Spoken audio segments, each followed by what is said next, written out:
ulam ni 59. Ayan. Ano pa sunod? Ayan yung ulam ni 59. Ayan, kanin. Magtatanghalian na si 59. Ayan, nag-abot na. Pati merienda, kasama na kasi tapos na magtanghalian si Princess. Yan. Ayan, gagawa tayo ng juice. To my channel. Ayan, Gagawa po tayo ng juice. Oh, gagawa ng juice si Princess. Oops! Oh, dito ang pipit. Yan.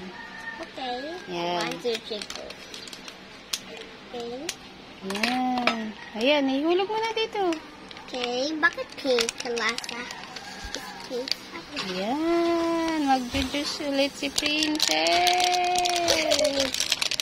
Pero pink taste Tuntua ang bata. Pangit lasa! Ang sarap lasa! Hmm? Ang sarap ng lasa. Parang anak. Snack. Ayan. Lalagyan ulit ng tubig. Sarap. Ayan na. Yung juice. Already! Ayan. Kain na si May sasabihin Dada. ako. Already! Ayan. Yung merienda. Sabay-sabay na.